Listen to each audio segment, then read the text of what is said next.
Sir अचानक इस महल को म्यूजियम बनाने का सरकार ने डिसीजन कैसे ले लिया? तुम देख रहे हो ना अबे, बिना सरकारी मदद के ये महल एकदम नष्ट होने लगा है। कोई इसकी तरफ ध्यान ही नहीं दे रहा है। हाँ सर, अगर ये महल म्यूजियम में तब्दील हो गया ना तो टूरिस्ट भी आएंगे और महल का रखरखाव भी हो जाएगा। हाँ, और उसके साथ साथ यहाँ रखे हुए एंटीक सामानों की निगरानी भी हो जाएगी। तुम्हें अंदाजा भी नहीं है कि इस महल में रखी हुई चीजें कितनी पुरानी और कितनी कीमती हैं। देश विदेश के सब चोर निगाहें लगा के बैठे हैं। क्या महल में चोरी होने वाली है? अरे अबे जी, मैं तो मजाक कर रहा था। भला मेरे होते हुए ऐसा हो सकता है क्या? मैं तो आपको फायदे गिनवा रहा था, महल के म्यूजियम बनने के फायदे। वैसे ये महल राजा विक्रमादित्य ने बनवाया था ना 16वीं शताब्दी में? हाँ सर, लेकिन तब से कई बार रिनोवेट हो चुका है। अब कई राजा आए, उन्होंने इसमें बदलाव करवाए कि राजा विक्रमादित्य की बात ही कुछ और थी। यहाँ की प्रजा उन्हें बहुत मानती थी, उन पर जान निछावर करती थी।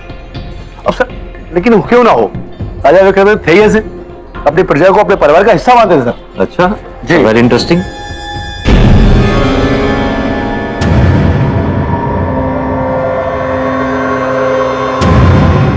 अबे जी, इस कमरे में क्या है और ये ताला क्यों लगा हुआ है? कुछ नहीं सर, पुराना सामान है सर, बाहर रखने की जगह नहीं थी इसलिए अंदर रख दिया सर। अच्छा, मैं देखना चाहता हूँ, खुलो इसे। अरे सर क्या करेंगे देख के सर, अब तक तो उसमें दीमक लगे हुए सर। अबे जी, इसलिए तो मैं आया हूँ यहाँ पर कि पुराने सामान को नया जैसा कर। चलिए खुलवाइए इसे।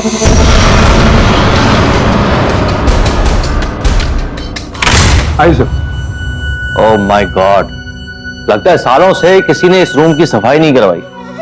मैं कल सुबह ही कुछ वर्कर का इंतजाम करता हूँ ताकि इस कमरे की साफ सफाई हो सके। अब चले वापस? अरे अभी तो आए हैं, जरा सामान देख लेने दो। तो ये सब क्या है? इतना सारा कीमती सामान जमीन पे बिखरा पड़ा है। अबे जी, ये हो क्या रहा है? सर मैं ठीक कर दूं सर, डोंट वरी सर। हाँ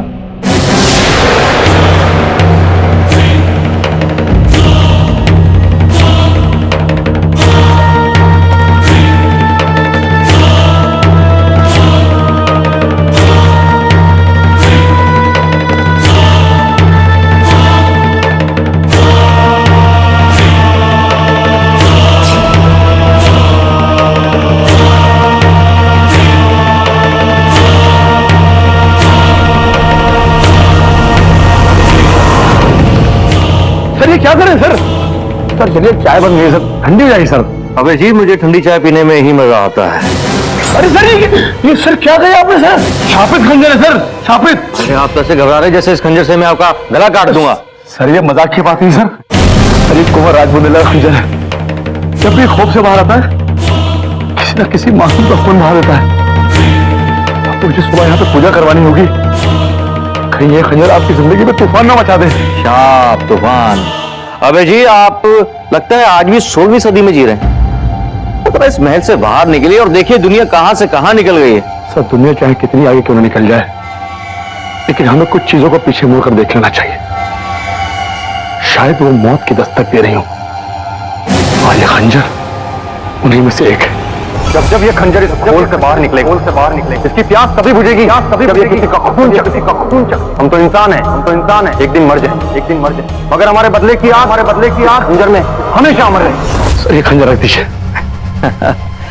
अबे जी, आपकी इस कहानी पे एक अच्छी खासी हॉरर फिल्म बन सकती है और उसका नाम होगा प्यासा खंजर। आप हंस रहे हैं सर? आप जानते नहीं इसका अंजाम क्या हो सकता है। मुझे कल सुबह पंडित जी को बुलवाकर यह पूजा करवानी होगी कि आपने इस खूनी खंजर को नींद से जगा दिया। इसे दोबारा सुलवाना पड़ेगा। हाँ ठीक है भाई, कल सुबह सुला दीजिएगा।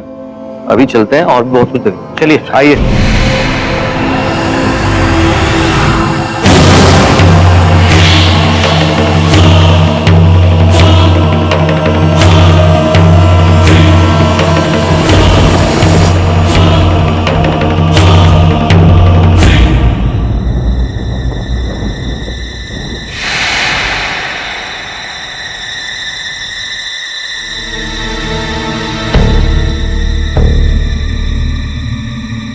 अंशुमान, खाना खा लो यार।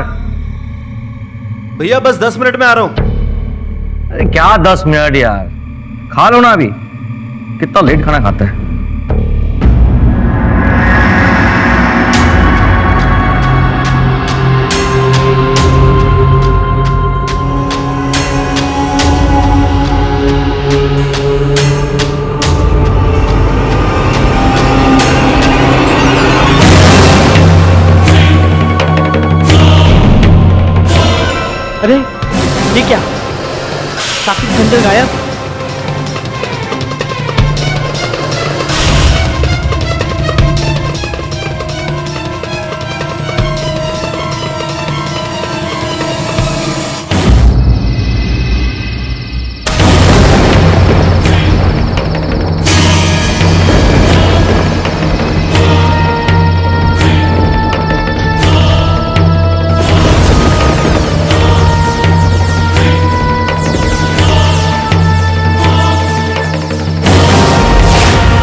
काफी गहरा घाव है, शायद खून किसी चाकू या फिर खंजर से किया गया लगता है।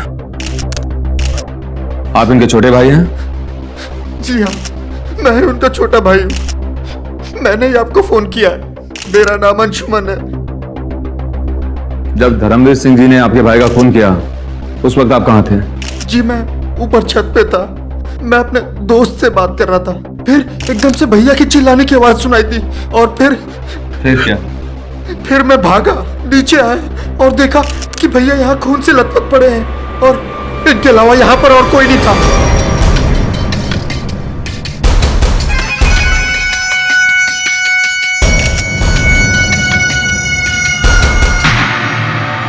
किस हथियार से खून किया आपने? तलवार से या खंजर? सर पूरे घर की तलाशी ले ली, हर जगह, पर कहीं कोई हथियार नहीं मिला। धर्मवीर सिंह जी, आप होंगे राजघराने से, लेकिन इस वक्त आप केवल एक संदिग्ध हैं। बेहतर यही होगा कि हमारे सवालों का जवाब दें। हथियार कहाँ छुपाया आपने? तुम जब आए उस वक्त इनके हाथ में हथियार था? नहीं सर, इनके हाथ में हथियार नहीं था, लेकिन इनके हाथ खून से रंगे हुए थे सर। देखिए। घर से बाहर तो कोई निकला नहीं, तो हथियार इधर ही कहीं होगा। एक काम करो, जी सर। पूरे घर की फिर से तलाशी लो, जी कोना सर। कोना छान मारो। धर्मवीर जी, कहीं आपके साथ कोई दूसरा आदमी तो नहीं था ना जुर्म के वक्त जो हथियार लेकर रफू चक्कर हो गया?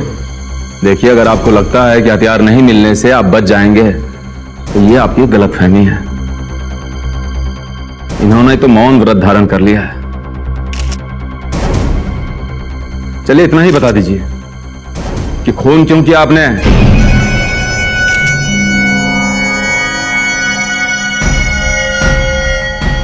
हम सिर्फ इतना जानते हैं इंस्पेक्टर कि यह खून हमने नहीं किया।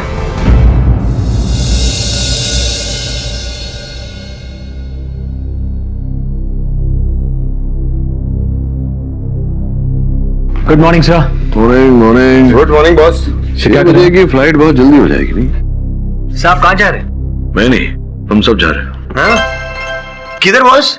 वाह, गोवा। वाओ, क्या बात है, सॉलिड बॉस। मैंने सोचा अभी कोई केस भी नहीं है तो थोड़ा घूम आते हैं। कुछ दिन बीच पर आराम करेंगे, थोड़ा चैन की नींद सोएंगे। Sir I love Goa and I love seafood. अपन भी। तुझे गोवा के बारे में बड़ा पता है? अरे बॉय वरुमाई छोड़ो, अपुना हर साल अक्का न्यू ईयर पे अपुन उधर ही रहता है अपने दोस्तों लोग के साथ। एकदम बड़ा मजा आता है, एकदम सॉलिड। भाग्यशाली है तो। मुझे तो याद भी नहीं अंतिम बार मैंने न्यू ईयर कब मनाया था। क्या बात करे बॉस? बचपन के दोस्त का फोन है जयपुर से। साहिल, क्या हाल है? तू तो याद ही नहीं करता आजकल। क्या बात कर रहा है? अच्छा, क्या नाम है तेरे चचेरे भाई का? धर्मवीर। तू चिंता मत कर, मैं आता हूं, लड़ूंगा उसका केस में। हाँ चल, सी यू। अभी गोवा दूर है बॉस। कोई बात नहीं, गोवा की मच्छी करी ना सही, जयपुर की दाल बाटी तो चलेगी। क्यों? सर मुझे दाल बाटी भी पसंद। भूखा है आदमी वरुमाई। चलो तैयारी करो।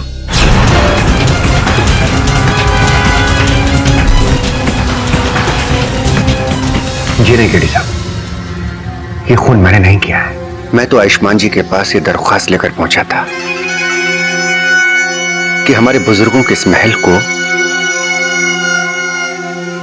आम लोगों की नुमाइश का अड्डा ना बनने दें। तो आप नहीं चाहते थे कि वहां म्यूजियम बने?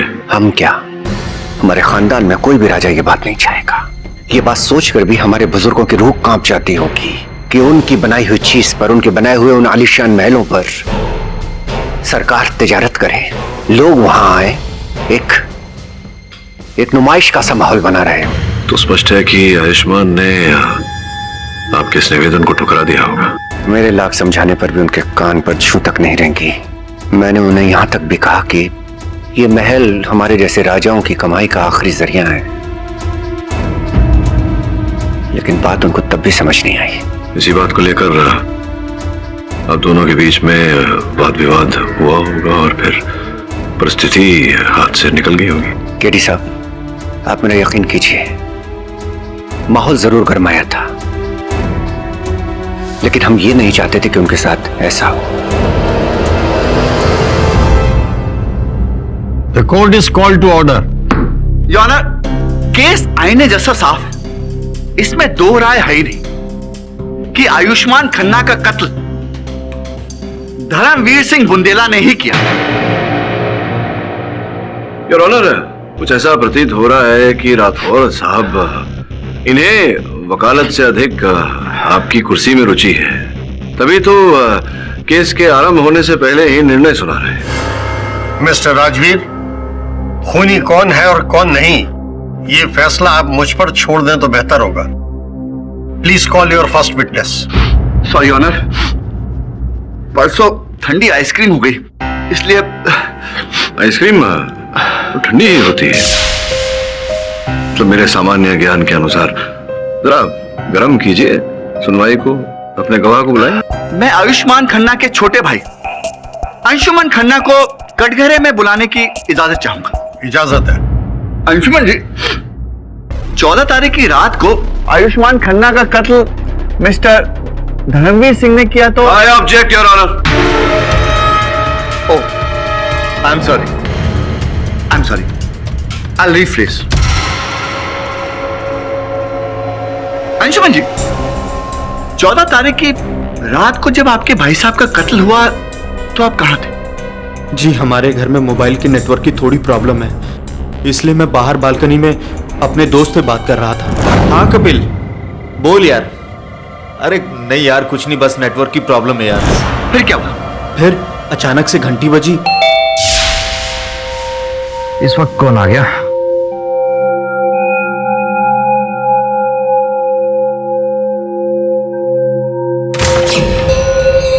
जी कहिए। बिना बताए आने के लिए माफी चाहता हूँ। इट्स ओके, आपकी तारीफ। हम धर्मवीर सिंह बुंदेला है। आपकी सरकार जिस महल को म्यूजियम में तब्दील करके उसे जनता की नुमाइश का अड्डा बनाना चाहती है, हम उसके मालिक हैं। ओह, आइए आइए, अंदर आइए, प्लीज कम।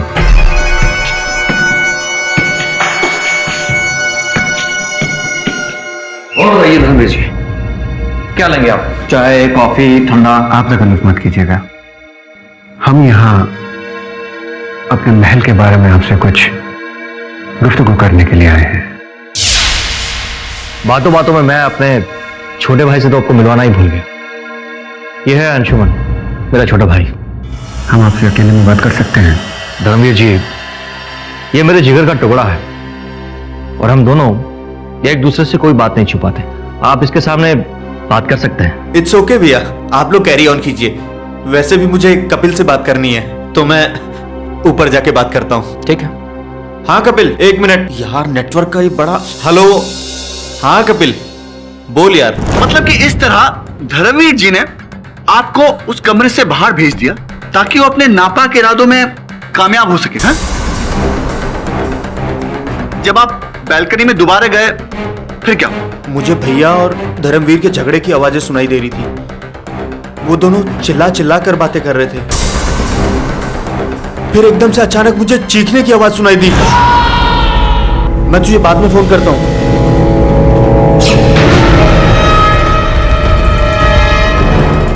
मार डाला तूने, मेरे भैया को मार डाला तुमने। Hello hello, police station. Sir आप जल्दी से यहाँ आ जाइए, मेरे भाई का खून हो गया सर। आप एड्रेस नोट करिए सर, कातिल मेरे सामने है सर। आप जल्दी से आ जाइए सर।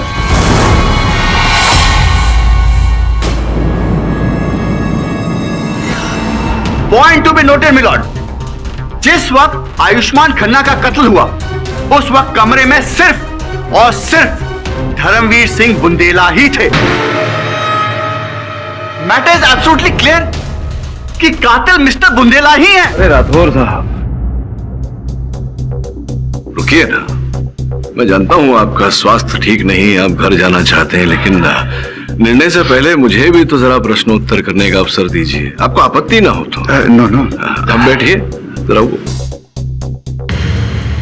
अंशुमन जी, आपने कहा कि आप छत पर खड़े हुए थे, बालकनी पर। जी।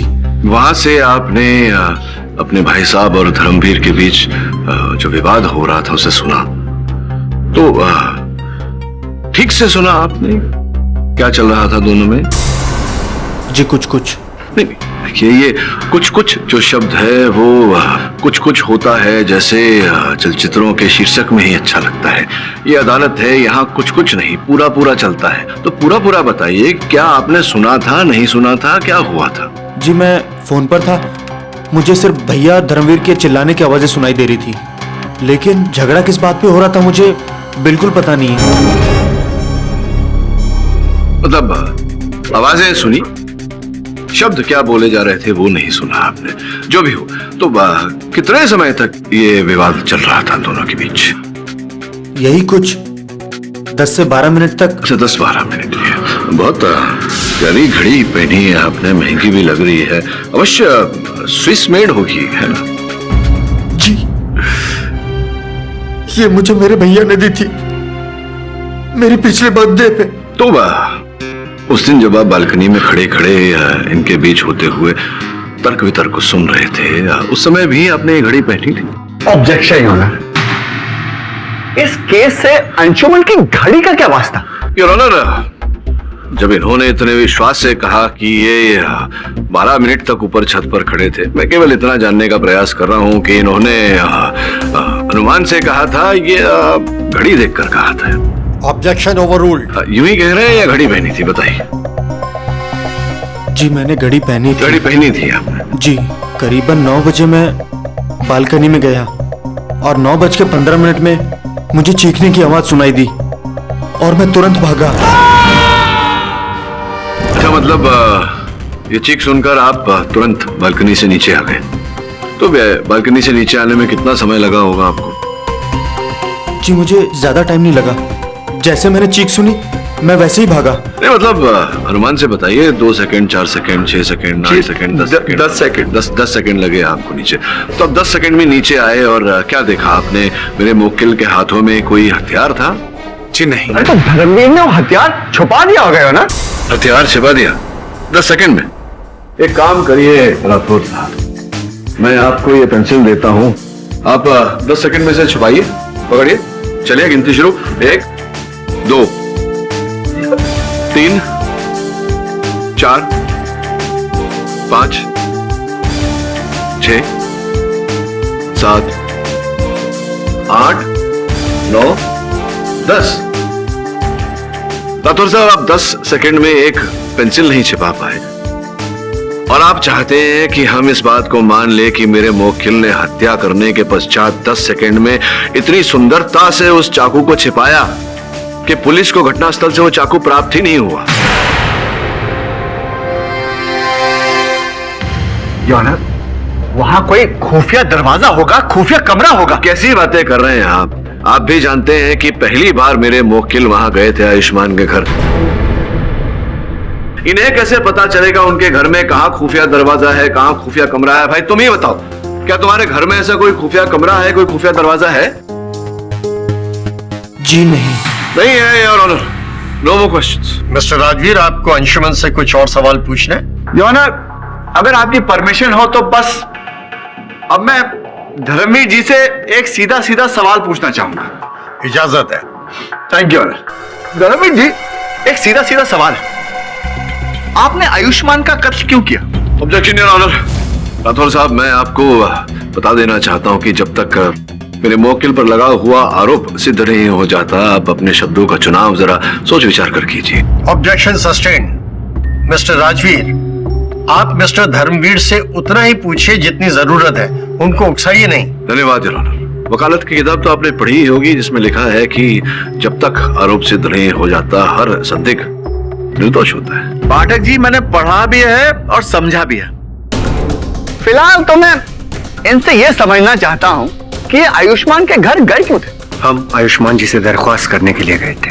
आयुष्मान जी, वो जो हमारा महल है, हमारे बुजुर्गों की निशानी है, हमारा गौरव है, और हम चाहते हैं कि वो किसी भी तरीके से सरकार के अधीन ना हो और एक म्यूजियम में तब्दील ना हो जाए।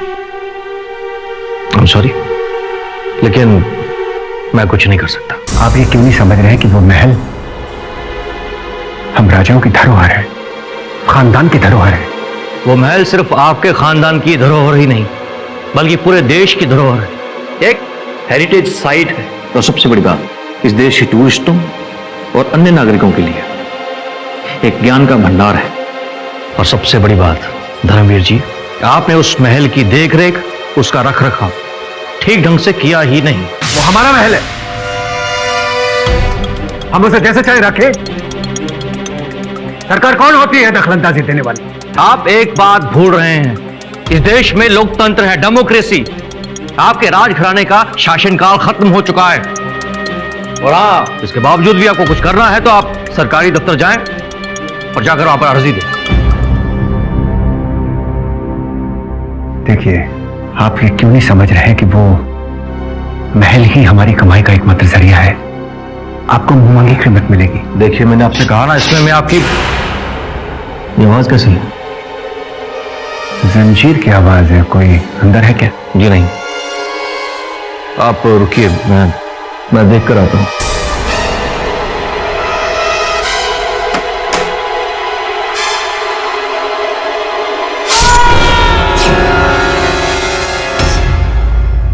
तो आप ये कहना चाहते हैं कि उस घर में आप तीनों के अलावा एक चौथा व्यक्ति भी था जो कि कमरे में अंदर छुपा हुआ था? हाँ, आप प्लीज लेखक कभी मत बनिएगा, क्योंकि आप कहानियां बहुत ही खराब सुनाते हैं। पुलिस के मुताबिक उन्हें ऐसा कोई भी सबूत नहीं मिला है जो ये प्रूव करे कि वहां कोई चौथा व्यक्ति था। और एक ही दरवाजा था, तो आप किस बना पर कह सकते हैं कि खूनी कोई और था? योर ऑनर, उस समय अंशुमान घर पर ही था। हो सकता है कि ये कत्ल इसी ने किया हो। ये क्या बकवास कर रहे हैं आप? वो मेरा भाई ही नहीं, मेरे लिए भगवान था। और आज मैं जो कुछ भी हूँ सिर्फ उसी की वजह से हूँ। Order, order. मिस्टर अंशुमन, आपको बोलने का मौका दिया जाएगा। बैठ जाइए। बुंदेला साहब, आपने खुद कहा कि अंशुमन बालकनी में था, तो एक ही वक्त एक आदमी दो जगह कैसे हो सकता है? प्रोसिक्यूटर साहब, मगर ये भी मगर कुछ नहीं। योर ऑनर, मेरे पास ऐसे सबूत हैं।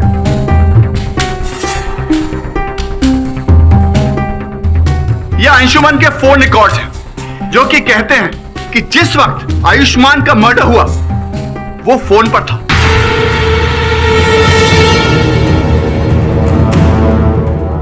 मैंने आज तक ऐसा कभी कोई केस नहीं देखा कि एक आदमी फोन पर हो और मर्डर कर रहा हो। ये मल्टीटास्किंग तो मुझे इंपॉसिबल लगती है। योर ऑनर, सिंपल केस है। आयुष्मान ने इनकी बात नहीं मानी, इसलिए इन्होंने आयुष्मान का कत्ल कर दिया। और हथियार कहां गया? पाठक जी, हथियार कहकर और उसकी आड़ लेकर आप एक खूनी को बचा नहीं सकते। योर ऑनर, जैसा कि मेरे मुवक्किल ने कहा, संभावना है कि वहां कोई चौथा व्यक्ति रहा हो और हत्या करने के पश्चात वो हथियार को अपने साथ ले गया हो। अगर कोई चौथा आदमी होता तो उंगलियों के निशान नहीं मिलते पुलिस को क्या? हाँ, तो हत्या करते समय दस्ताने भी तो पहने जा सकते हैं। योर ऑनर, पाठक साहब सिर्फ अंदाजा लगा रहे हैं, इनके पास कोई फैक्ट्स नहीं है। लेकिन मेरे पास फैक्ट्स हैं यह साबित करने के लिए कि आयुष्मान खन्ना के मर्डर के लिए एक ही आदमी के पास मोटिव था, और वो आदमी है मिस्टर बुंदेला। अपना महल बचाने के लिए इन्होंने हाथ पैर मारे, हाई कोर्ट तक गए, और यही बात साबित करने के लिए मैं चीफ आर्कियोलॉजिस्ट डॉक्टर व्यास को बुलवाना चाहूंगा। इजाजत है।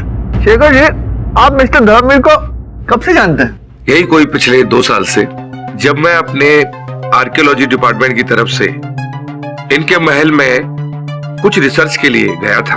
जब मैं खुदाई कर रहा था, उस खुदाई के दौरान एक पुराना मंदिर मिला। तो आपका रिश्ता उनसे हलो हाय वाला है या कुछ दोस्ती खास है? देखिए, आप वक्त गुजरते गुजरते हम दोनों में अच्छी खासी दोस्ती हो गई थी। अच्छी खासी दोस्ती मतलब आपने एक दूसरे के सुख दुख भी बांटे होंगे? हाँ जी, बिल्कुल जाहिर सी बात है।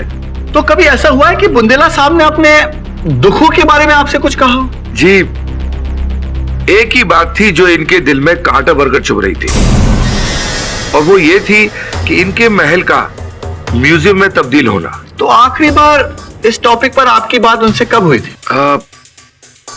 पिछले हफ्ते ही इन्होंने फोन किया था मुझे। शेखर जी, मैं आपसे फिर दरख्वास्त कर रहा हूँ कि हमारे इस महल को आप म्यूजियम में तब्दील होने से बचाइए। हम अपने बुजुर्गों को ऊपर जाकर मुंह कैसे दिखाएंगे? देखिए, आप बात समझने की कोशिश कीजिए। मैं इस मामले में आपकी कोई मदद नहीं कर सकता। शेखर जी, ये महल तो हम बचा ही लेंगे, चाहे इसके लिए हमें साम दाम दंड भेद में से कोई भी नीति क्यों ना अपनानी पड़े, हम अपनाएंगे। मैं आपका दर्द समझ सकता हूँ, लेकिन क्या पैसे चाहिए? हम पैसा पानी की तरह से बहा देंगे। आपको जिसका मुंह बंद करना है नोटों से उसका कीजिए शेखर जी, और इसी तरह से इस प्रपोजल को कैंसिल करवाइए। अब बहुत देर हो चुकी है, अब कुछ नहीं हो सकता। मैं आपको दिखाऊंगा कि क्या हो सकता है। दुनिया तमाशा देखेगी। भाई साहब, इस महल को बचाने के लिए हमारे बुजुर्गों ने अपने प्राणों की आहुति दी है, और इसको बचाने के लिए हम भी अपना लहू देंगे। मरेंगे या मार डालेंगे। योर ऑनर, सुना आपने? मारेंगे या मर जाएंगे, यही सोच है इस आदमी की, और इसने यही किया। आयुष्मान खन्ना को मार डाला। योर ऑनर, हम मानते हैं कि हमने ऐसा कहा था। गुस्से में इंसान कुछ भी बोल देता है, लेकिन इसका मतलब ये नहीं है कि वो उस पर अमल भी करे।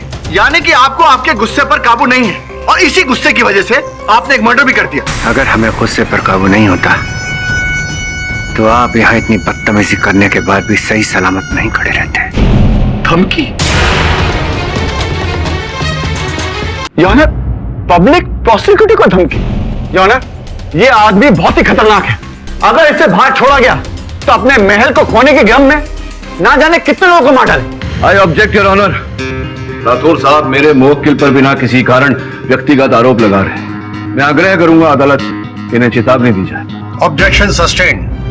मिस्टर राजवीर, आप मिस्टर धर्मवीर से उतना ही पूछिए जितनी जरूरत है, उनको उकसाइए नहीं। अब मैं आपसे पॉइंट टू पॉइंट सवाल करूंगा और आप उसका पॉइंट टू पॉइंट जवाब देंगे। अगर वहां चौथा शख्स था तो वो बाहर कैसे आया? क्योंकि उस घर में एक ही दरवाजा था, उस हॉल में जहां आप खड़े हुए। हमें नहीं पता। धर्मवीर साहब, हमें नहीं पता से काम नहीं चलेगा। ये मर्डर केस है। अगर आपने अपना बचाव ठीक से नहीं किया तो फांसी हो सकती है आपको। योर ऑनर, हम सिर्फ इतना जानते हैं कि हम निर्दोष हैं। इस खून से हमारा कोई वास्ता नहीं है, लेकिन ये बात अगर सच है कि उस जगह पे कोई चौथा आदमी मौजूद नहीं था, तो ये खून उसी शापित खंजर ने किया है।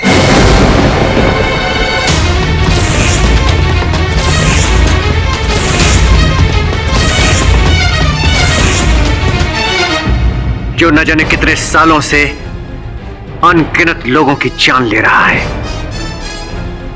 क्या कहा आपने? शापित खंजर?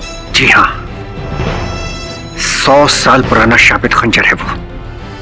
पिछले 50 सालों में न जाने कितने लोग की जान ले चुका है। ये खंजर कुंवर राज सिंह जी का था। वो अपने इस खंजर से ऐसे ही प्यार करते थे जैसे कोई अपनी प्रेमिका को प्यार करता है।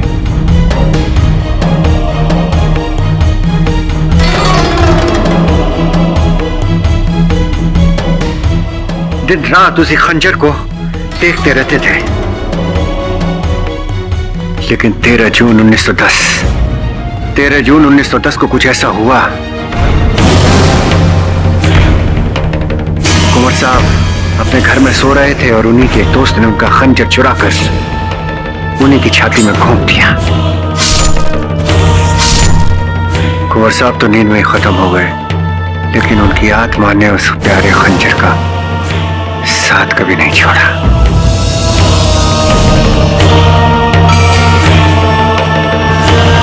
आज भी कुंवर साहब की आत्मा उस खंजर से जुड़ी है। जो भी उस खंजर को खोल से निकालने की कोशिश करता है, वो शापित खंजर उसकी जान ले लेता है।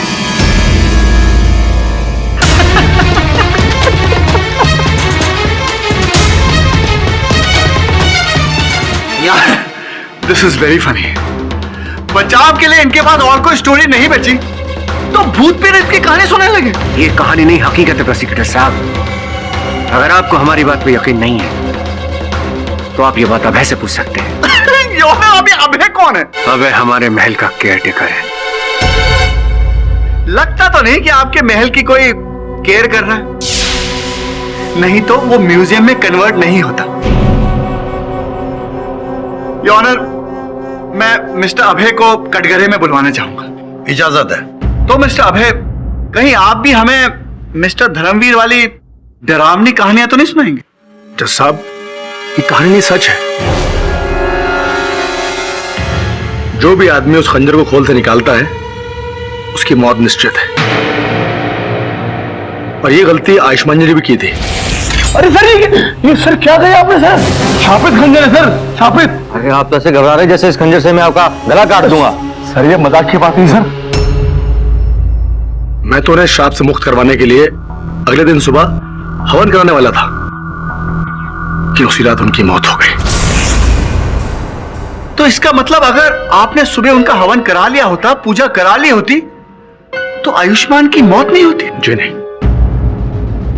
Your honour, I am shocked कि आज के जमाने में इतना अंधविश्वास। वकील साहब, यह अंधविश्वास नहीं, इसका सबूत है मेरे पास। अच्छा, कैसा सबूत? दरअसल वकील साहब, कुछ साल पहले हमारे महल में एक लड़की पंजाब से आई थी।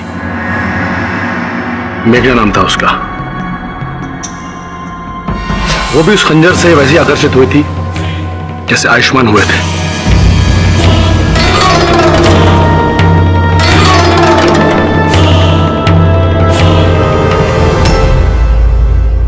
और जज साहब, उस केस में कोई भी हथियार नहीं मिला था।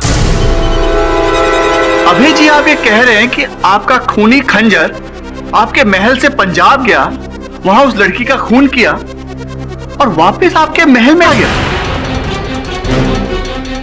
और ये बात आप चाहते हैं कि हम यकीन करें? देखिए वकील साहब, आप मेरी बात पर यकीन करें ना करें, जो मैंने देखा है, सुना है, मैं वही आपको बता रहा हूं। यही बात महल के कई लोगों ने भी देखी और सुनी है।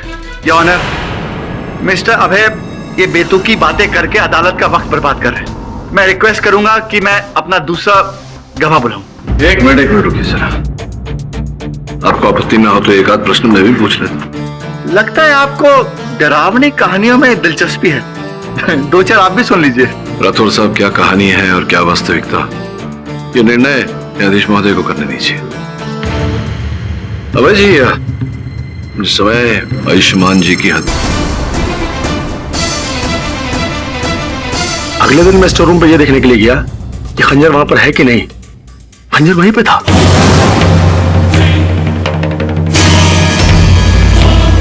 मिस्टर अभय, उस खंजर पर आपको आयुष्मान के खून के धब्बे मिले कि नहीं मिले? जी, निशान बिल्कुल नहीं थे।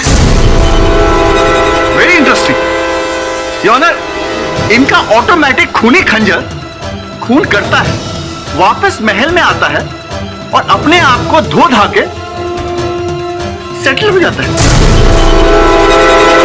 काश ऐसा खंजर मेरे पास होता, मैं उस पर बैठता और उड़कर स्विट्जरलैंड चला जाता। नाक बह रहा है आपका, स्विट्जरलैंड जाएंगे तो कुल्फी जम जाएगी नाक में। Anyway, तो पाठक साहब, इस कहानी के बारे में आपके क्या विचार हैं?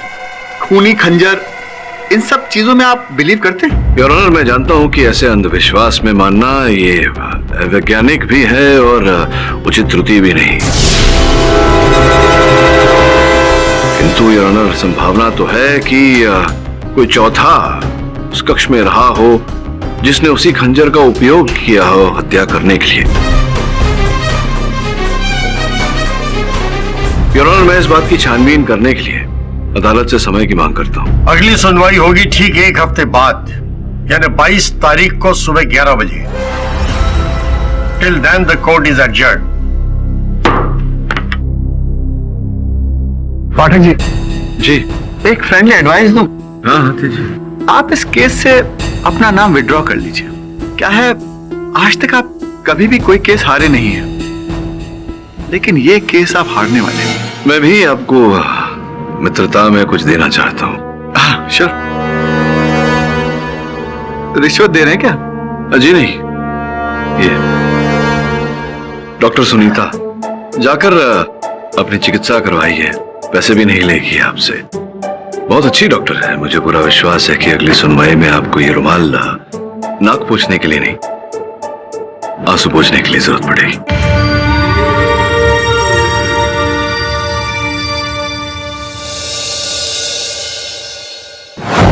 कम इन।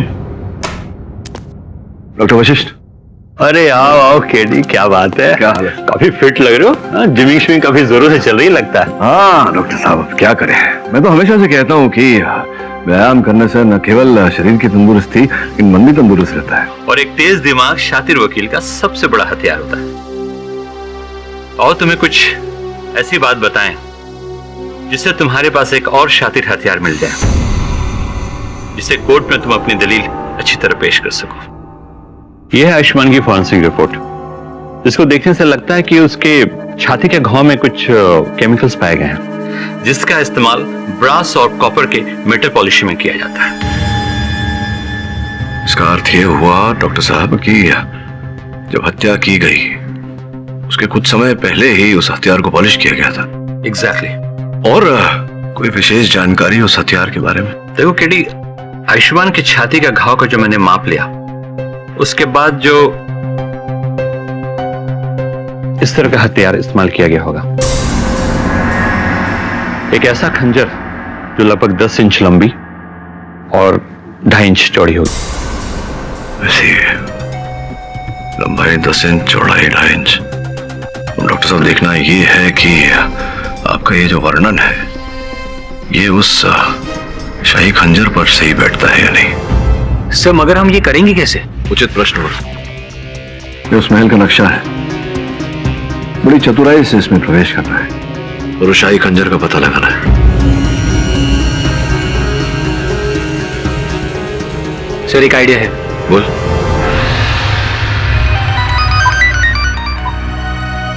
हेलो। बेड़ू? कौन बेड़ू? भाई साहब, आपने गलत नंबर डाल दिया है। अरे तू बिडू रे, अपू ने एकदम सही नंबर में लाया है। म्यूजियम के डायरेक्टरेट से बोल रहे हैं। पक्या कैसा रे? पखिया? ये कैसा नाम है? तेरे को अपन का नाम पसंद नहीं आया, अपन चेंज करे। अपन अपने आई को बोलेगा, लेकिन बाद में, पहले तो अपन की बात सुन। ने बोला ना अपन कहां से बोल रहे? म्यूजियम डायरेक्टर से। ये म्यूजियम डायरेक्टर में टपोरी कब से बनने लगे? खैर, बोलिए। अब सुन, अपन अपने बच्चे को तेरे पास भेज रहा है, रोकी। वो जर्नलिस्ट है, वो जो तेरे से सवाल पूछे उसका सीधा सीधा जवाब देने का, जो करने को बोले वो करने का। ठीक है। चल चल चल, अब फोन रखता है। नमस्ते तल। तल, मेरा नाम लॉकी है। मुझे पकिया ने आपके बारे में बताया था। किस अखबार के लिए लिखते हैं आप? तल, मैं अखबार के लिए नहीं लिखता, मैं मैगजीन के लिए लिखता हूँ। आप एक काम कीजिएगा, आप उसका अगला एडिशन मुझे भेज दीजिएगा, मैं जरूर पढ़ना चाहूंगा, जिसमें आप इस महल के बारे में लिख रहे हैं। जरूर सर, जरूर सर, मैं वो कॉपी आपको पर्सनली कोरियर करूंगा, ठीक है? तब मैंने आपके इस महल के शापित खंडर के बारे में बहुत सुना है सर। मुझे उसका एक फोटो खींचना है सर, हमारे लीगल्स के लिए। नहीं, आप यहाँ किसी की भी फोटो ले लीजिए, लेकिन मैं उस शापित खंजर की फोटो नहीं लेने दूंगा। सर, मेरे करियर का सवाल है सर। मेरे एडिटर ने बोला कि अगर मैं शापित खंजर का फोटो खींच कर लाऊंगा तो मेरा प्रमोशन कर देगा। प्लीज सर, मान जाइए ना सर, प्लीज एक अच्छा, बार। ठीक है ठीक है, लेकिन मेरी एक शर्त है। कौन सी शर्त? आप उस खंजर को छुएंगे नहीं। तो मैं उस खंजर को हाथ क्यों लगाऊंगा? मुझे तो उसकी फोटो खींचनी है, उसके साथ खेलना थोड़ी है। और दूसरी शर्त, उस खंजर को आप खोप से बाहर नहीं निकालेंगे। नहीं सर, मैं उस खंजर को खोप से बाहर नहीं निकालूंगा। मैं जानता हूँ अगर वो खंजर बाहर निकला तो किसी ना किसी का खून बहना तय है। ये तुम्हें कैसे पता? सर, मैंने आपको बोला ना, मैंने उस शापित खंजर के बारे में सुना है। ठीक है,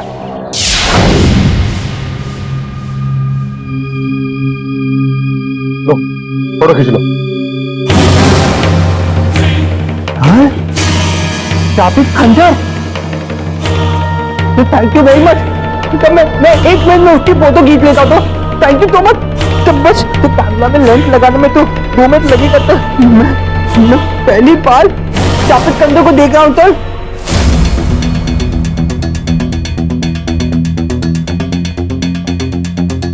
हो गया तो हो गया, लग गया।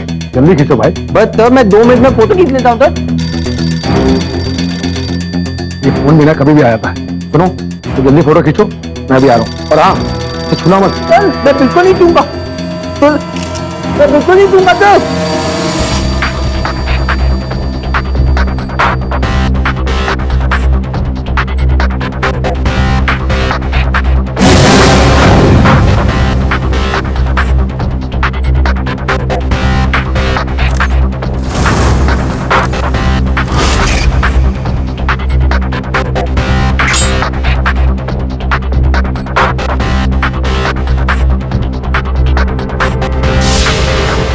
नहीं, कौन फोन करता है? रॉन्ग नंबर डायल करता है। सर लॉन्ग नंबर था सर, मेरे को भी बहुत सारे लॉन्ग नंबर आते, खासतौर पे लड़कियों की।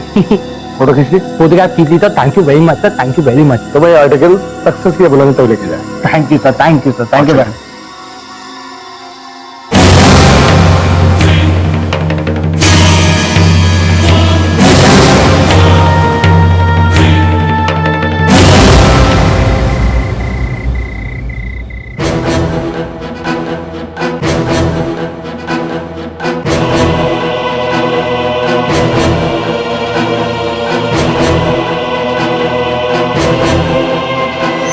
जो भी उस खंजर को खोल से निकालने की कोशिश करता है, वो शापित खंजर उसकी जान ले लेता है।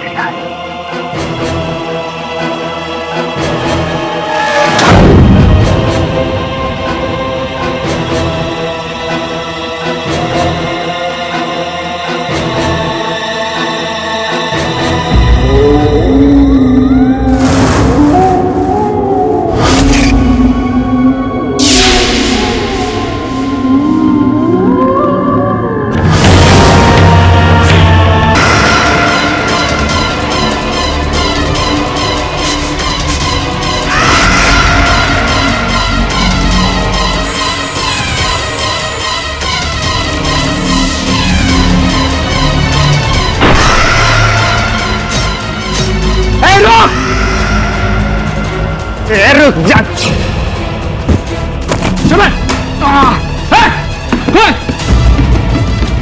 और भाई कौन था वो आदमी? यही देख सका, लग गया अपन के भाई।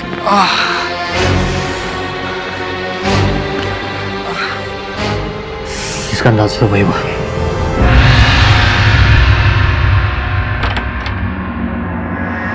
सर क्या आप मुझे सुन सकते हैं? हाँ वरुण, सुन भी रहा हूँ, देख भी रहा हूँ। अब पता चल जाएगा कि हत्या शाही खंजर से हुआ है या नहीं। Sir please shahi word use मत कीजिए। क्यों? सर मुझे शाही पनीर की याद आ जाती है और शेफाली शाही पनीर माइंड ब्लोइंग बनाती है। चल ठीक है, ये केस सुलझते ही मैं तुझे शाही दावत खिलाऊंगा। सर ये देखिए, सर ये है वो जगह जहाँ पर मैंने इस खंजर के डिब्बे को बंद करने के बाद रंगोली का पाउडर रखा था। जरा देख वो पाउडर अभी भी है या नहीं।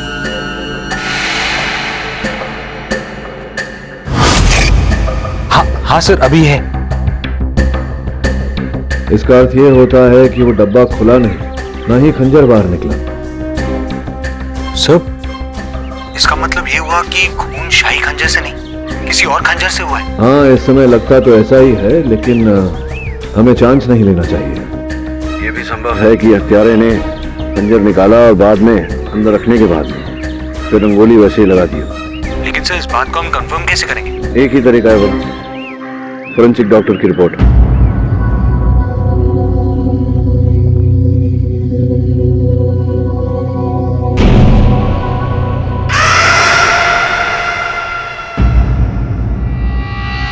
कुछ समझ में आ रहा है मुझे। ये हत्याएं बहुत ही सोची विचारी षड्यंत्र के तहत की गई। सर आपको पता चला कि खून शाही खंजर से हो रहे हैं या फिर किसी और से? तूने वो पिक्चर देखी सीता और गीता? ऑफ कोर्स सर देखिए। और वो दूसरी वाली रामो श्याम? नहीं सर, रामो श्याम नहीं थी। आपने नहीं देखी बस? सॉलिड पिक्चर एकदम। चालबाज देखी तूने? चालबाज सर मैंने देखी। देखी? बस केस को साइड में रख के आपकी क्या फिल्मों की बातें कर रहे हो बॉस? बात तो सुन, इन तीनों फिल्मों में एक बात विशेष क्या है बताओ? Sir double role. राइट, जुड़वा वाला खेल। बॉस इस केस में डबल रोल किसका है? शाही खंजर का। समझ लो कि जिस हथियार से हत्या की गई है वही शाही खंजर का प्रतिबिंब है। वही लंबाई, वही चौड़ाई। सर डबल रोल मूवीज में भाइयों में बहनों में अब कुछ ना कुछ छोटा मोटा डिफरेंस जरूर होता है। इसका मतलब यह है कि खंजरों में भी कुछ ना कुछ डिफरेंस है। यह है आयुष्मान की फॉरेंसिक रिपोर्ट, जिसको देखने से लगता है कि उसके छाती के घाव में कुछ केमिकल्स पाए गए हैं, जिसका इस्तेमाल ब्रास और कॉपर के मेटल पॉलिश में किया जाता है। अंतर है दोनों में। शाही खंजर वहां बड़े बड़े जंग खा रहा है और जिस हथियार से हत्या की गई वो पॉलिश की गई थी। अगर शाही खंजर से हत्या की गई होती तो अंशुमन के देह में, उसके मृत शरीर में जंग के अंश पाए जाते, लेकिन नहीं, उसके मृत शरीर में फोरेंसिक्स को वो रसायन प्राप्त हुआ है जिससे वो जुड़वा खंजर पॉलिश किया गया था। समझ में आ रही तुझे बात? सर इसका मतलब ये हुआ कि जब शाही खंजर के डुप्लीकेट से खून हो रहा था तो उसी वक्त किसी ने महल से शाही खंजर को गायब कर दिया। समझ गया तू तो। इसी प्रकार से रचा गया है ये अंधविश्वास का खेल। इस केस में 2 मुजरिम हैं, एक जो खून कर रहा है और दूसरा वो जो खून होते वक्त शाही खंजर को गायब कर देता है। सर मेरा शक तो अभय पर है और कोई हो ही नहीं सकता जो शाही खंजर तक पहुंच सके। ना ना ना ना वरुण भाई ना, अरे वो चोमू जैसा बहुत भोला आदमी है, अपन को बहुत डिसेंट आदमी लगता है। क्यों बॉस? अरे बॉस अपन को क्या लगता है मालूम? अपन को लगता है जरूर कोई और है जिसको मालूम है कि उसके ऊपर तो कोई शक करेगा ही नहीं कि जैसे कुछ काम खराब हुआ इल्जाम किस पे आएगा? अबे पे उसी ने पंगा लिया है बॉस। जो कोई भी है अब अधिक समय तक बचेगा नहीं। क्या है कि जब कोई पहेली उलझ जाती है उसे सुलझाने के लिए फिर वहीं चले जाना चाहिए जहां से पहेली शुरू हुई थी। अभय का घर।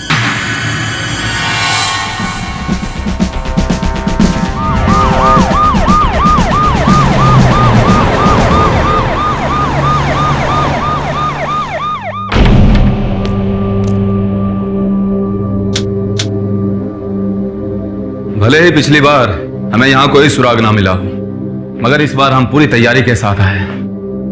अब वो कातिल बच नहीं पाएगा। आई होप सो इंस्पेक्टर साहब, लेकिन इस बार आप ऐसा क्या करने वाले हैं जो आपने पिछली बार नहीं किया? प्रदीप, ये क्या है? ल्यूमिनॉल। इसका इस्तेमाल हम लोग अपने इन्वेस्टिगेशन में करते हैं, ये देखने के लिए कि क्राइम स्पॉट पे कहीं खून के दाग धब्बे वगैरह साफ तो नहीं किए खूनी ने।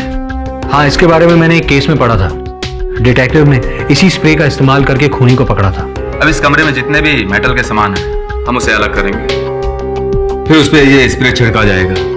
मेटल का रंग अगर हरा हो जाता है तो समझ लीजिए कि उस पे खून लगा हुआ था। गुरविंदर सिंह सर, सारा सामान इकट्ठा करो।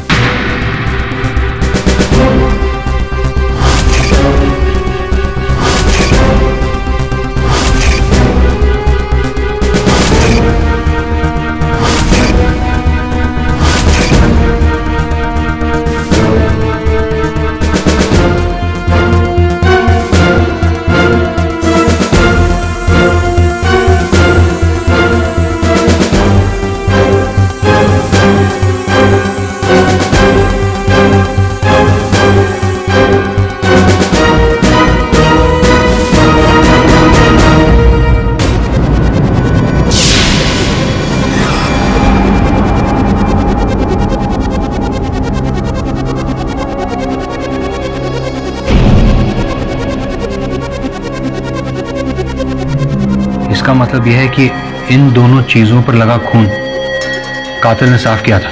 जी हाँ, इस पेंटिंग पे और इस डब्बे के हैंडल पे उड़कर आया होगा आयुष्मान जी का खून।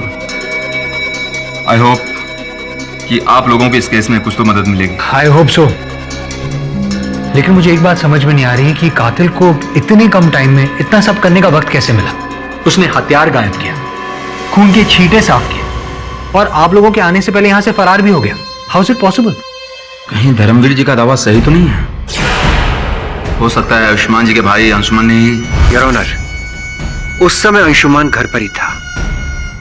हो सकता है कि ये कत्ल इसी ने किया हो। ये क्या बकवास कर रहे हैं आप? देखिए सर, मैं पहले से ही बहुत परेशान हूं। मैं अपने भाई के खून के सदमे से निकल नहीं पाया हूं और आप मुझे और परेशान कर रहे हैं। देखिए, आपको दुख देने की मंशा नहीं थी मेरी। मैं केवल आपके भाई के हत्यारे को पकड़वाना चाहता हूं, उसे दंड दिलवाना चाहता हूं। अगर आपके मन को ठेस पहुंची हुई मेरी बातों से तो क्षमा चाहता हूं। मैं चलता हूं। चलो sir, I am sorry sir, मैं भावनाओं में कुछ ज्यादा ही बह गया था। कोई बात नहीं, किसी अपने को इस प्रकार से खो देने का दर्द मैं समझता हूं। आप पूछिए सर, आपको जो भी पूछना है। जब तक मैं अपने भाई के कातिल को फांसी के फंदे पर नहीं पहुंचाता, मैं चैन की सांस नहीं लूंगा। पुलिस के अनुसार हत्या स्थल पर उस कमरे में, उस कक्ष में खून के छींटे पाए गए थे। जी सर। इतना तो स्पष्ट है कि हत्या वहीं हुई थी। तो प्रश्न ये उठता है कि हत्यारा अचानक गया कैसे। मेरा अनुमान है कि वो घर को छोड़कर बाहर तो नहीं गया होगा, घर के अंदर ही कहीं छिपा होगा। सर, खूनी यहाँ कैसे छिप सकता है? संभव तो है, अगर घर के सामान में जैसे कि अलमारी इत्यादि में जगह हो तो किसी का छुपना संभव है। सामान में सर? लेकिन सामान में कोई कैसे छिप सकता है सर? छिपना कठिन भी नहीं है। घर के सामान में ये जो संदूक है, इसमें बड़ा सरल है किसी के लिए छिपना। ये बताइए कि घर का सामान तो बहुत पुराना है, तो सर जैसे होता है मरम्मत के लिए हम सामान भेजते हैं, घर का सामान बाहर गया था कहीं? पिछले ही हफ्ते ये पॉलिश के लिए गया था। कहाँ भेजा था? राज फर्नीचर, उसके यहाँ ही गया था। राज फर्नीचर?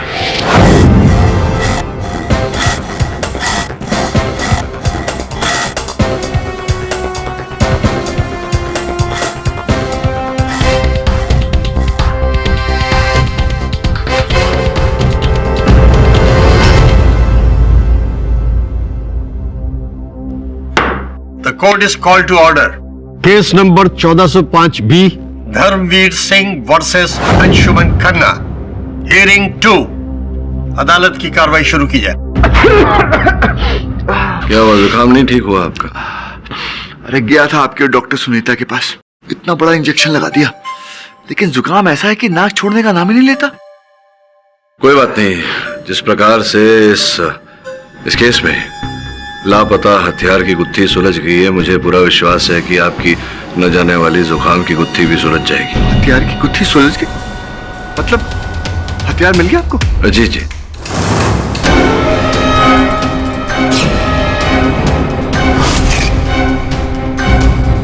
तो दिखाइए, कहाँ है? योर ऑनर, आपकी अनुमति हो तो। इजाजत है।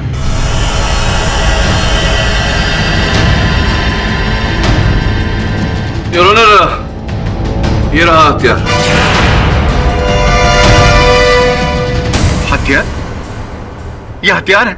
योर ऑनर, मुझे लगता है कि केस हारने के गम में मेरे दोस्त का मानसिक संतुलन खो गया है और वो भूल गए हैं कि एक कोर्ट रूम है, कोई कॉमेडी का स्टेज नहीं। प्रोसिक्यूटर साहब, सर्वप्रथम तो इस केस का निर्णय जज साहब को करने दीजिए। आप और मैं तो कर नहीं सकते। द्वितीय, ये जो साक्ष्य मैं प्रस्तुत कर रहा हूं अदालत में, इसका मजाक न उड़ाए तो अच्छा रहे। कौन सा सबूत, कौन सा हथियार? इस डब्बे और इस पेंटिंग से हुआ है खून। ये तुम क्या कह रहे हो केडी? फॉरेंसिक रिपोर्ट के मुताबिक खून तो खंजर से ही हुआ था ना? जी योर ऑनर, और वो खंजर इन्हीं वस्तुओं में छिपा हुआ है। पाठक साहब प्लीज, कभी आप कहते हैं कि खंजर से हुआ है, कभी आप कहते हैं कि इस डब्बे से हुआ है, इस पेंटिंग से हुआ है। Why don't you stick to one thing? आप बार बार अपने आप को कॉन्ट्रडिक्ट क्यों कर रहे हैं? I am not contradicting myself.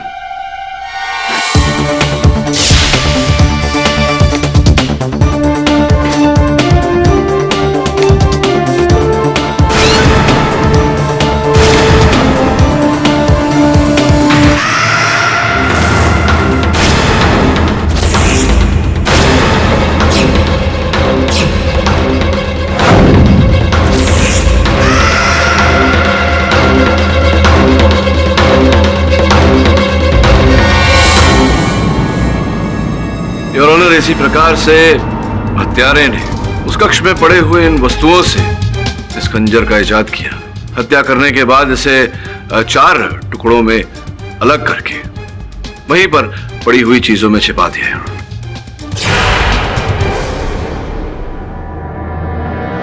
Your honour, ऐसा तो वही व्यक्ति कर सकता है जिसे आयुष्मान जी के कक्ष में रखी हुई वस्तुओं का ज्ञान हो, और जहां तक हमें पता है मेरे मुवक्किल तो वहां प्रथम बार गए थे, इन्हें उस घर का कोई ज्ञान नहीं था।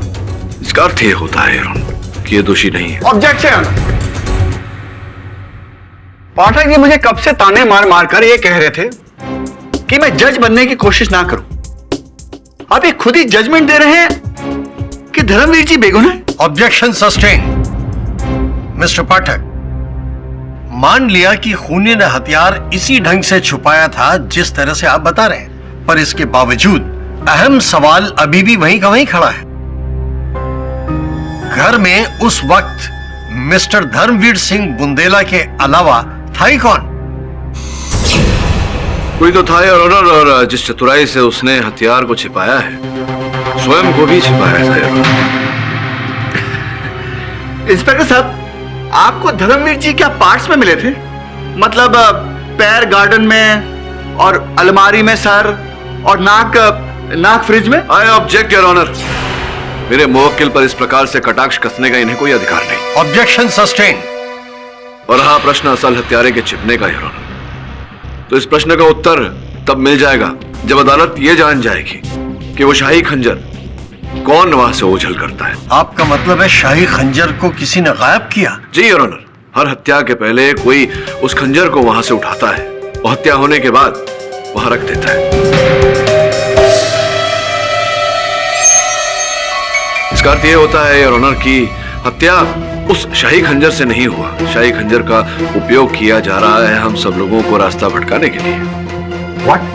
ये फाइनल, ये भाई बंधु कहां से आ गए? हवेली में ये छुपा छुपी का गेम चल रहा है क्या? मेरी रिक्वेस्ट है कि ऐसी बेतुकी बातों पर गौर ना किया जाए। राठौर साहब, धीरज रखिए, संयम बनाए रखिए। इन दो बातों का फल बहुत मीठा होता है, व्यक्ति को सज्जन बना देता है। संभवतः आपको भी। शांत रहिए, शांत रहिए।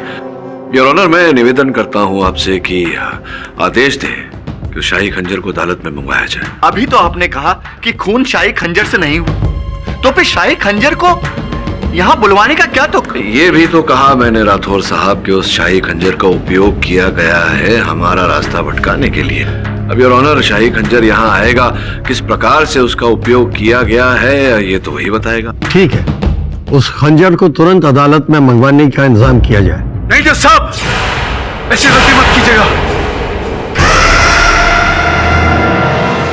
आयुष्मान जी की तो मौत हो चुकी है। अगर इस खंजर को नींद से जगाया गया तो अनर्थ हो जाएगा। ये आपकी भी जान ले सकता है। Order, order. मिस्टर अभय, आप इस समय कोर्ट में बैठे हैं। Mind your words. अदालत में इस तरह के अंधविश्वासों के लिए कोई जगह नहीं है। जब तक खंजर अदालत में आता है तब तक अदालत लंच ब्रेक के लिए स्थगित की जाती है। दोबारा 3 बजे हम यहां पुनः एकत्रित होंगे।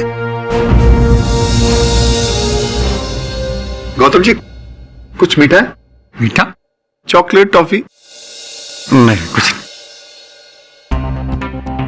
राठौर साहब, ये लीजिए मेरी favourite chocolate. No no thanks. अरे ले लीजिए, लड़ाई तो केवल अदालत तक ही सीमित है तो आप मेरे मित्र। थैंक।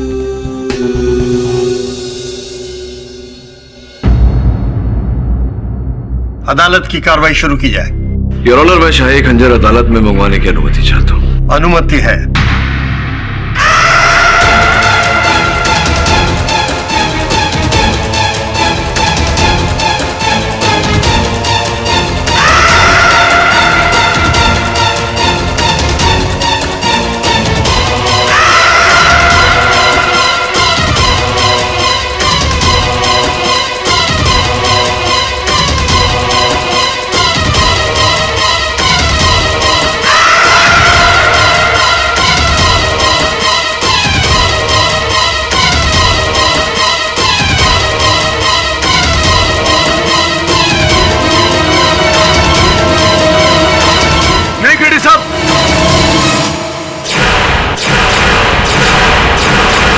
ऐसी गलती मत कीजिए।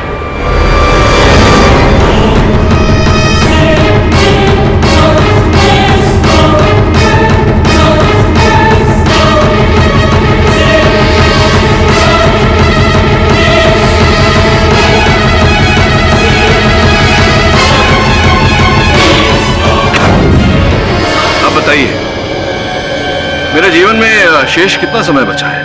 केडी साहब, मेघना और आयुष्मान की मौत 24 घंटे में हो गई थी, और अब क्या होगा मुझे पता नहीं।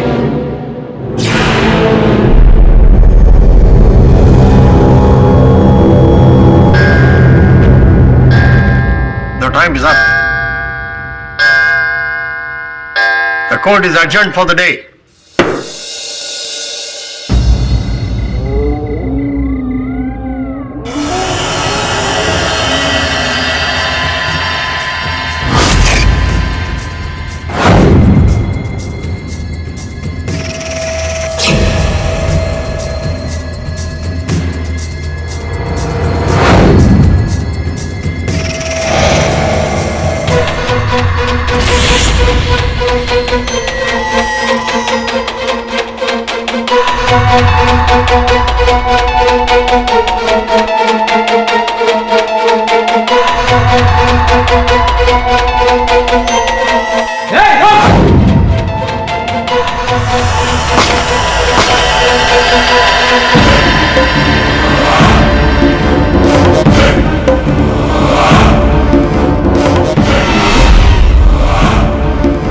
साहब, ये आदमी था क्या भूत था?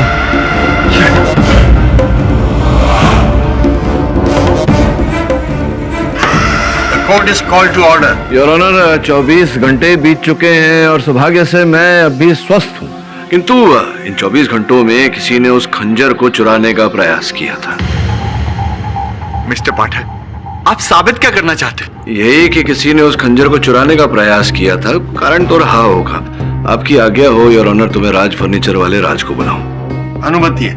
राज साहब, आयुष्मान जी की हत्या से कुछ दिन पूर्व ये जो है अभय जी, ये आए थे आपकी दुकान पर? हाँ, आए थे सर। क्या कारण था? क्या क्या चाहिए था इन्हें? कुछ पुराने फर्नीचर की पॉलिशिंग करानी थी इन्हें, और उस फर्नीचर की मॉडिफिकेशन भी करवानी थी। मॉडिफिकेशन अर्थात फेर बदल करना चाहते थे फर्नीचर में? यही फर्नीचर था। देखिए। हाँ सर, यही है। अब न्यायाधीश महोदय को बताइए कि किस प्रकार का फेर बदल करना चाहते थे। इन सब सामान की शेप हल्की सी चेंज करवाई। शेप हल्की सी चेंज, ताकि वो खंजर खोल के वहाँ छुपा सके। खैर, ये बताइए और क्या? इन्होंने मुझे अलमारी में एक खास किस्म की जगह बनाने के लिए कहा। कैसा स्थान, मतलब क्यों? जरा विस्तार में समझाइए। अलमारी के अंदर एक बड़ी जगह है। बड़ी जगह? जहाँ पे कीमती सामान वगैरह रखा जा सके, गुप्त जगह। अच्छा, गुप्त जगह, तो ताकि कुछ हो वहाँ तो वो जगह दिखाई ना दे।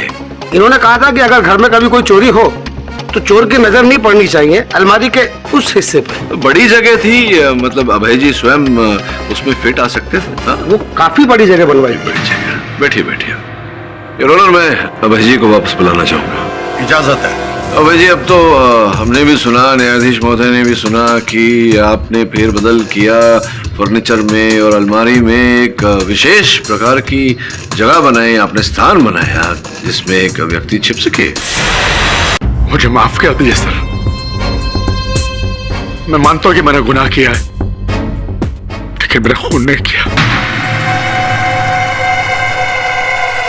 फिर उनके फर्नीचर के साथ फेर बदल करने का कारण? जी, उस दिन भाई अभय, हम आपके शहर में नए आए, यहाँ पर अच्छा रेस्टोरेंट कहाँ है, सिनेमा हॉल कहाँ है, हमें कुछ पता ही नहीं। अरे सर, आप फिक्र क्यों करते हैं? आप इस गुलाबी नगरी के रंग में ऐसे समा जाएंगे ना सर कि आपको पता नहीं चलेगा। I hope so. अच्छा, तुम किसी अच्छे कारपेंटर को जानते हो क्या? मुझे घर का कुछ फर्नीचर पॉलिश करवाना है। अरे सर, छोटे मोटे काम के लिए आपका सेवक हाजिर ना। करवा दोगे? जी सर। लाओ नंबर दो, उसका भी बात कर लेते हैं उससे। अरे सर, ये काम आप मुझ पे छोड़ देना sir. Thank you so much. अरे सर, थैंक यू क्या बात है। वैसे पॉलिशिंग कब करवानी है आप? कल तो मैं दिल्ली जा रहा हूँ, आने के बाद नेक्स्ट वीक। ठीक है सर, लेकिन आप एक काम कीजिए, घर की चाबी आप मुझे दे दीजिए। जब आप दिल्ली से आएंगे ना सर, तो आपका फर्नीचर एकदम चमाचम मिलेगा आपको। ये बात भी ठीक है, तो कल जाने से पहले मैं तुम्हें चाबी दे दूंगा। ठीक है sir. See you tomorrow. Yes. शर्म आनी चाहिए आपको। उस व्यक्ति ने आप पर विश्वास किया और आपने उनके विश्वास के साथ घात किया। पहले तो ये फर्नीचर में फेरबदल किया ताकि आप उसमें वो खंजर छिपा सके, और फिर अलमारी में जगह बनाई ताकि छिपकर उनके कक्ष में प्रवेश कर सके, और फिर उनकी हत्या की। ये आवाज कैसी? जंजीर की आवाज है। कोई अंदर है क्या? जी नहीं, मैं देख कर आता हूँ।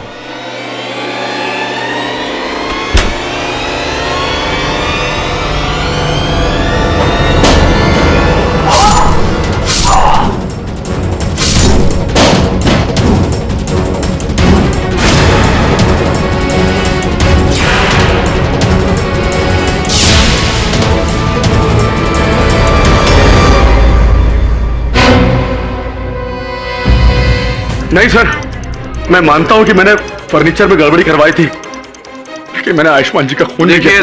देखिए अभय जी, अब झूठ बोलने का कोई लाभ नहीं है, सारे पत्ते आपके खुल चुके हैं। नहीं जज साहब, मेरा यकीन कीजिए, मैंने खून नहीं किया। सच तो ये है कि आप ही ने ये मनगढ़ंत कहानी बनाई थी इस शापित खंजर की, क्योंकि आप ही जाते थे वहां स्टोर रूम में, वहां से कीमती सामान चुराते थे और आप नहीं चाहते थे कि इस बारे में कोई आपसे प्रश्न करे। वकील साहब, मैं मानता हूं मैंने चोरी की, लेकिन मैंने खून नहीं किया। वकील साहब, मैंने खून नहीं किया। आपने हत्या नहीं की तो फिर किसने की हत्या? कौन है हत्यारा? अरे बोलिए, कौन है हत्यारा? माफ करना शेखर जी, अब मैं आपको और नहीं बचा सकता।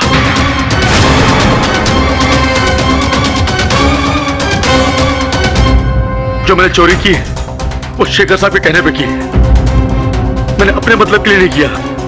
फर्नीचर में गड़बड़ी की वो भी इनके कहने पे की। वकील साहब, ये क्या कह रहे हो अबे? अपने बाप का बोझ मेरे सर पर क्यों डाल रहे हो? आइए, आपके पाप का बोझ जरा हल्का कर देता हूं। शेखर जी, चीफ आर्कियोलॉजिस्ट और धर्मवीर जी के घनिष्ठ मित्र, अपने मित्र को बचाने के लिए आप अपना अपराध नहीं मानेंगे, जुर्म कबूल नहीं करेंगे? मैंने कोई गुनाह नहीं किया, ये अभय झूठ बोल रहा है। नहीं वकील साहब, मैं झूठ नहीं बोल रहा हूं। इस गद्दारी के लिए शेखर साहब मुझे अच्छी कीमत दे चुके हैं। चाहे तो आप मेरा बैंक अकाउंट चेक कर सकते हैं। ये मेरे अकाउंट में हर महीने 50,000 रुपए जमा करवाते थे। 50,000 रुपए माहवारी?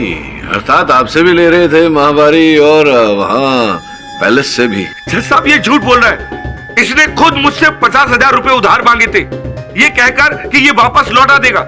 इसे किसी जरूरी काम के लिए चाहिए थे। उधार लिए थे? जी।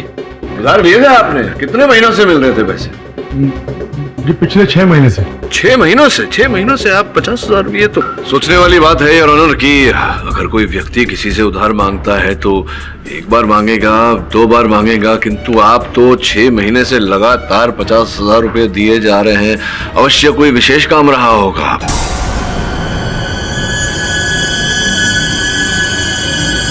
जज साहब, जिंदगी ने हमेशा से ही मेरे साथ अन्याय किया है, कभी भी मेरे साथ न्याय नहीं किया।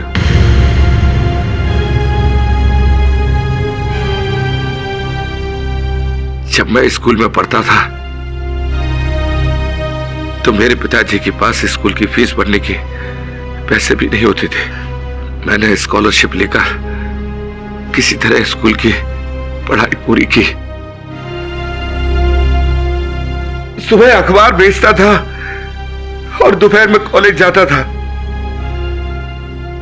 जब मुझे पहली नौकरी मिली तो मैंने सोचा कि शायद मेरे भी सुनहरे दिन आएंगे, मेरी जिंदगी भी खुशियों से भर जाएगी।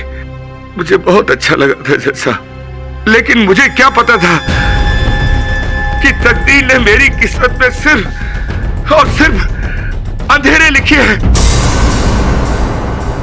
काबिलियत मेरी, मेहनत मेरी, और उसका फायदा हुआ किसी और को।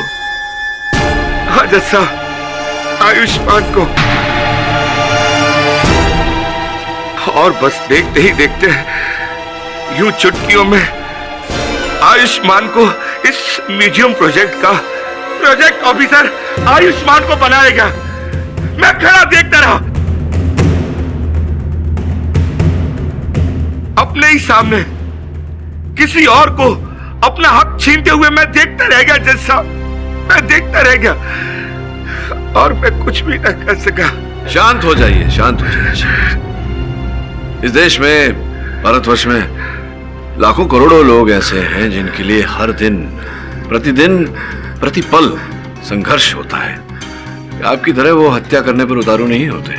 मेरा खून करने का इरादा नहीं था। मैं तो आयुष्मान के घर किसी भी तरह घुसकर वो महल के कागजात लेने गया था ताकि मैं 420 करके महल के कुछ हिस्से को प्राइवेट बिल्डर को बेच सकूं और मुझे मेरा हक मिल जाएगा और आयुष्मान के दामन पर दाग लग जाएगा। इसलिए गया था मैं। तो कागज चुरा के चले जाते, भैया की जान क्यों ली? मैंने तुम्हारे भाई को नहीं मारा, मैं तो वहां गया ही नहीं था। हाँ जज साहब, मैं वहां नहीं गया। झूठ बोल रहे हैं आप शेखर जी। उस दिन आप ही आयुष्मान के घर गए थे।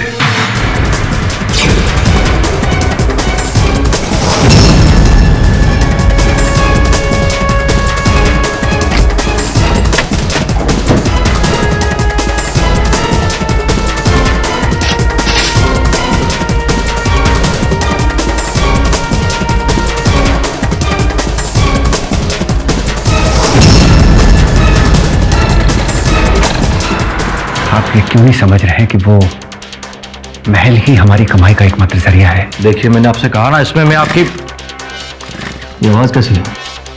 कोई अंदर है क्या? जी नहीं, मैं देख कर आता हूं। कौन है? कौन है?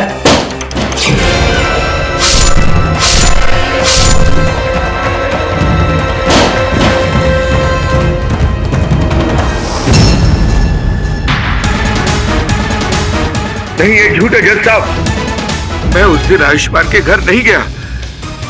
मेरे साले की तबीयत अचानक खराब हो गई थी, मैं उसे लेकर हॉस्पिटल गया था। अच्छा, कौन से अस्पताल? Good health hospital.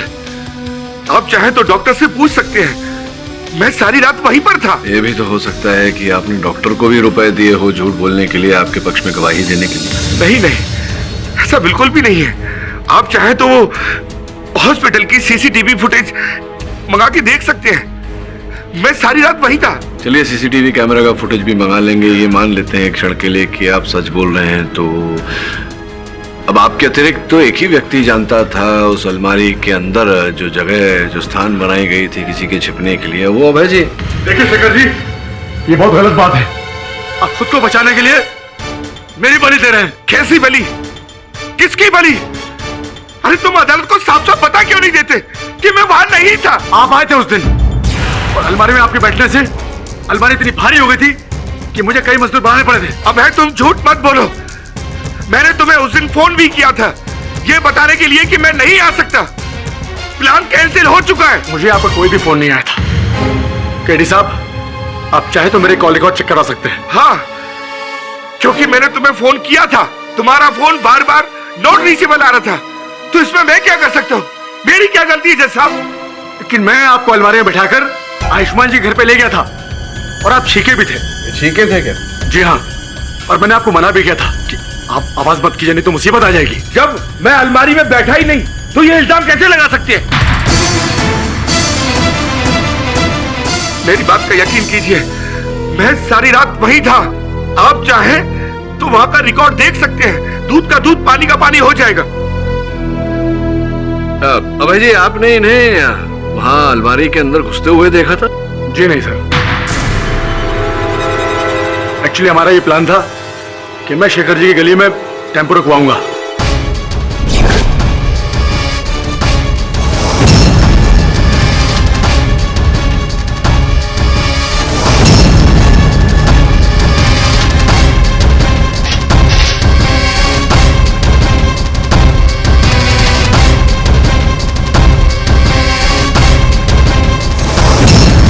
आपको कैसे पता कि दबे पांव आए और पीछे बैठ के देखा था या नहीं देखा था?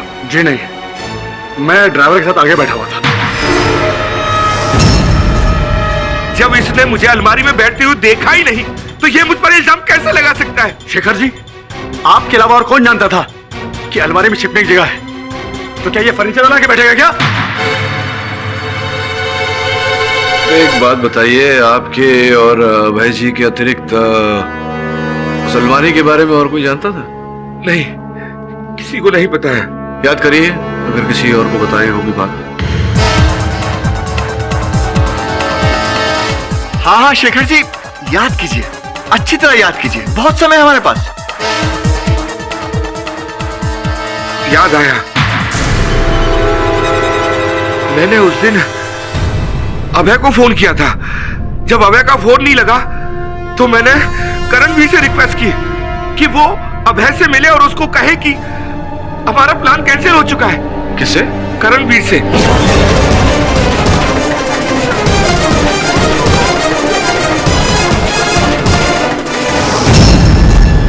मैं सोच ही रहा था करणवीर साहब के आपका नंबर कब आया। आ गया, कृपया कष्ट करेंगे। शेखर जी का संदेशा आपने दे दिया था, अभय जी को बोल दिया था ना, जो आपको फोन पर बोला गया था। नहीं सर, अब शेखर जी का ऐसा कोई फोन नहीं आया था मुझे। क्या बात कर रहे हो? करणवीर, आप भी मुझे फंसाना चाहते हैं? शेखर जी, मैं आपको क्यों फंसाऊंगा? मैं तो वही बता रहा हूं जो सच है। मैंने आपको उस दिन फोन किया था और संदेश भी दिया था ना। ये क्या चल रहा है? फोन किया था, फोन आया था, क्या हुआ था क्या नहीं हुआ था, ये तो अब नई तकनीक है। आपके मोबाइल फोन में तो कॉल लॉग तो होगा ही, और ऑनर आपकी अनुमति हो तो इनका फोन जरा मैं देख लूं। इजाजत है।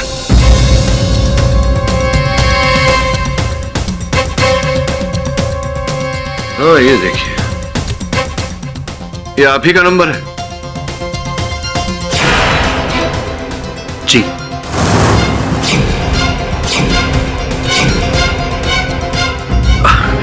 हाँ, वो एक्चुअली मैं आपको बताना भूल गया था। पता नहीं, मैं आजकल बहुत कुछ भूल जाता हूँ। पता नहीं क्या हो गया मेरी याददाश्त को। एक्चुअली इसीलिए मैं अभय को भी बताना भूल गया। सॉरी अभय, सॉरी शेखर जी। कहीं ऐसा तो नहीं कि आप ही वहां अंदर अलमारी के अंदर? क्या कह रहे हैं आप? कौन सी अलमारी? शेखर ने मुझे किसी भी अलमारी के बारे में नहीं बताया।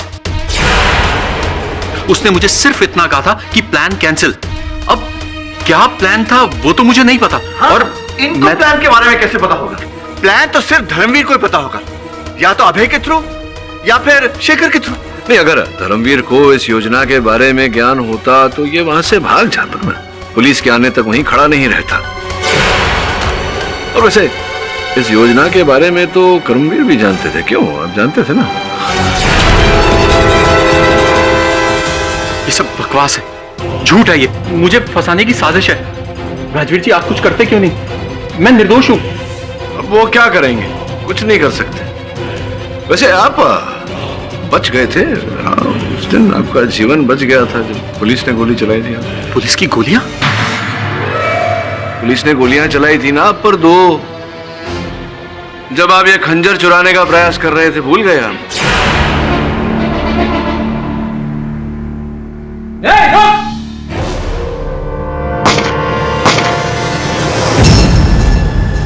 मैं करूंगा चोरी, और वो भी पुलिस स्टेशन से। सर, मुझे किसी पागल कुत्ते ने नहीं काटा। नहीं, पागल कुत्ते ने नहीं काटा है आपको। आप बड़े चतुर हैं।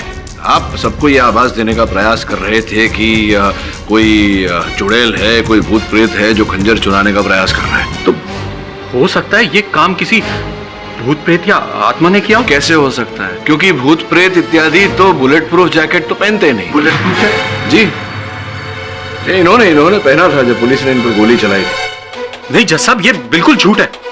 मेरे पास कोई भी बुलेट प्रूफ जैकेट है ही नहीं। हाँ, नहीं है आपके पास, मतलब था। अब वो जैकेट हमारे पास। योर ऑनर, इनके बारे में मैं अदालत को कुछ बताना चाहूंगा। ये राजनीति में पूरी तरह से घुसे हुए हैं।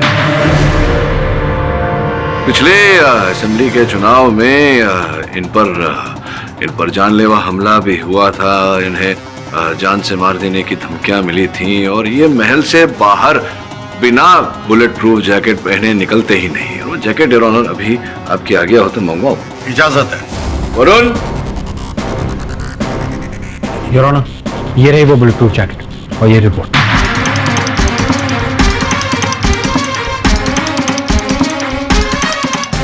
योर ऑनर, इस रिपोर्ट के अनुसार इनके बुलेट प्रूफ जैकेट में 2 स्लग्स पाए गए हैं। 0.4 कैलिबर के। और इस रिपोर्ट से स्पष्ट होता है कि पुलिस ने इन पर इसी कैलिबर की 2 गोलियां चलाई थी। अब बताइए। इस तरह आप मेरे घर में घुस नहीं सकते, और वो भी बिना सर्च वारंट के। मैं आपके ऊपर केस कर दूंगा केटी पाठक साहब। पुलिस ने जो गोली चलाई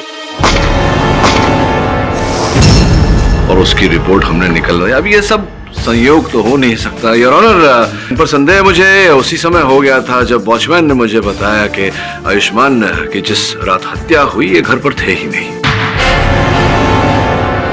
मुंह खोलिए, बोलने का समय आ गया है। हाँ, ये सच है कि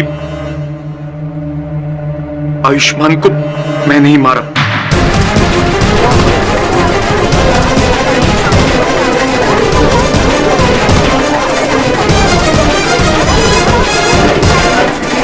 ऑर्डर ऑर्डर। क्योंकि आयुष्मान को सिर्फ और सिर्फ अपनी सरकारी चाकरी से मतलब था। हमारे पूर्वजों की हवेली, उनकी आन बान और शान का महत्व नहीं समझ रहा था वो। हमारा खानदानी खून खोल उठा और मैंने हमेशा हमेशा के लिए उसे गहरी नींद सुला दी।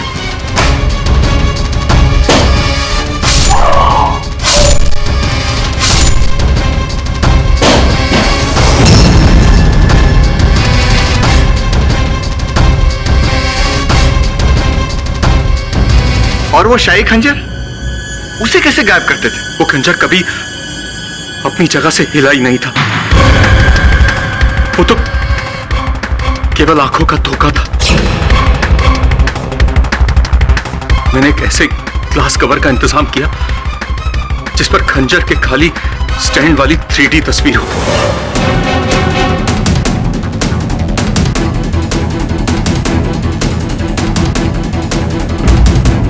जब भी हम उस खंजर के खाली ग्लास कवर को स्टैंड के ऊपर रखते तो सामने वाले को ऐसा लगता कि खंजर गायब हो चुका है।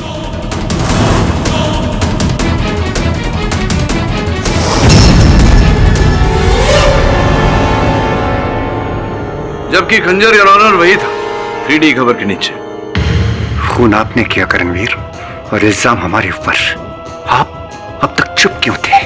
भैया मेरा यकीन कीजिए, मुझे अंदाजा ही नहीं था कि आयुष्मान का छोटा भाई अंशुमन उस समय उनसे मिलने आने वाला है और आप भी वहां पर मौजूद होंगे। हमें नहीं पता था भैया कि हमारी इस छोटी सी भूल का इतना बड़ा नतीजा होगा और आप फंस जाएंगे।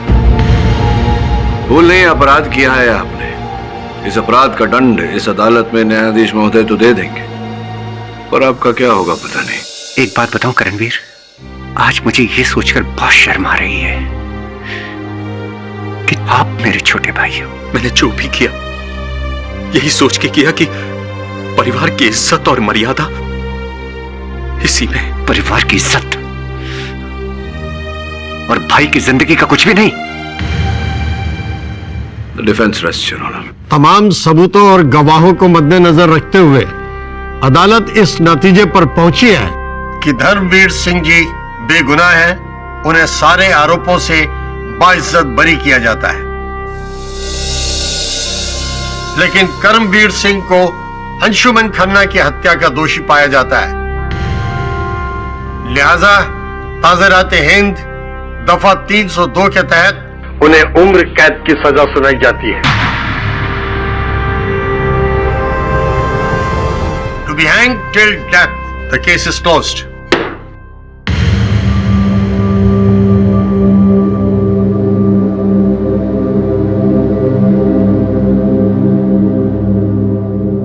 राठौर साहब आज्ञा दीजिए। वाह पाठक साहब, ये गुत्थी भी आपने सुलझा दी। अब अगली पहल? अब क्या पहल राठौर साहब, थक गया हूँ। सोच रहा हूँ गोवा जाके छोटी सी कुटिया ले लूं, ब्याह कर लूं, बच्चे बच्चे कर लूं। ऐसे है आपका तो जुकाम ठीक हो गया? अरे हाँ, क्या बात है। इस तरह के और भी एपिसोड देखने के लिए हमारे चैनल को सब्सक्राइब करें और बेल आइकन दबाना ना भूलें।